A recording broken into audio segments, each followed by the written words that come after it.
I was watching one of your workshops. We were up at Stonebriar. Great crowd, a lot of really knowledgeable people in there, people that have done really, really well. Hmm. And I watched when you were talking about behavioral finance and the mindset and the psychology behind it.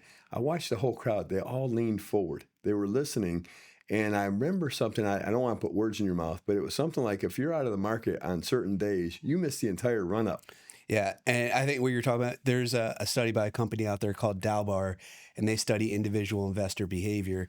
And what they look at is on a year by year basis, how does the individual investor do versus the overall market? Meaning, overall market, you have an S&P ETF and you just let it ride. You got ice water in your veins, and no matter what happens, you just keep going the course.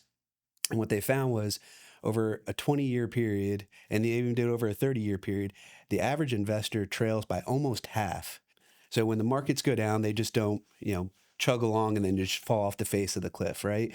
It's usually a slow, steady decline with a little steep drop at the bottom.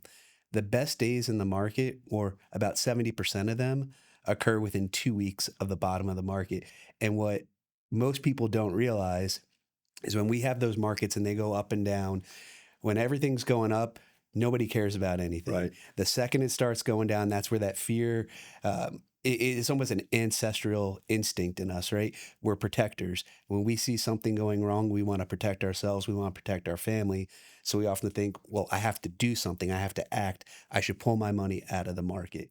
The average investor, by missing just 10 of the best days during that 20-year period, turned their $1 million into about 2.2 million. So they left about $4 million on the table. And those timing errors, by missing just 10 of the best days, cost a significant amount.